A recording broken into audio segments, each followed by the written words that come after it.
চট্টগ্রামে তেল নিতে গিয়ে নষ্ট হচ্ছে হাজারো মানুষের বিপুল কর্মঘণ্টা। তারপরও কেউ পাচ্ছেন, কেউ ফিরছেন খালি হাতে। এর মধ্যে তেলের অবৈধ বাণিজ্যের সক্রিয় কয়েকটি চক্র, যারা প্রয়োজন ছাড়াই আসছেন বিভিন্ন ফিলিং স্টেশনে, যা বেশি দামে বিক্রি করছেন বাইরে। ঘন্টার মতো প্রায়, আমি 9:15 থেকে এখন তো 11:15 বাজতেছে। হ্যাঁ 2 ঘন্টা হবে। 2.5 ঘন্টা তো হবে, 2.5 ঘন্টা আপ হবে। 9:30টায় লাইনে দিয়েছি, এখন বাজে আপনার 12টা, 2.5 ঘন্টা লাইনে দাঁড়াতে হয়েছে।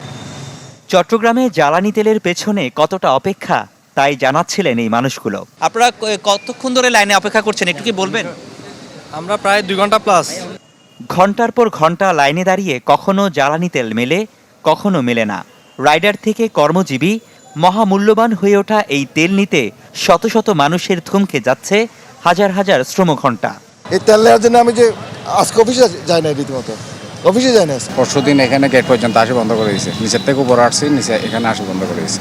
নগরের বেশিরভাগ ফিলিং স্টেশন বন্ধ। যেগুলো আছে সেগুলোতে গ্রাহকের চাপ সামলাতে হিমশিম খাচ্ছেন কর্মচারীরা।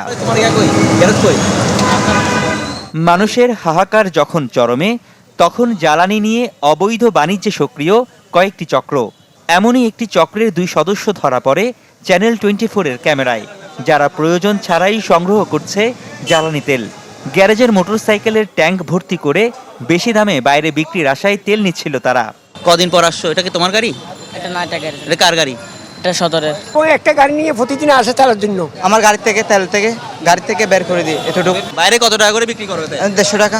সিন্ডিকেট হয়ে গেছে এটা একটা, বুঝছেন? পিচ্চিগুলো নিয়ে গিয়ে তেল টাঙ্কি থেকে খুলে তারপর বিক্রি করে দিবে। এই যে আমি সকাল 8টা থেকে লাইন ধরলাম, এখন 12টা বাজে লাইন তেলটা পেলাম, তাহলে আমি বাড়াবার কখন?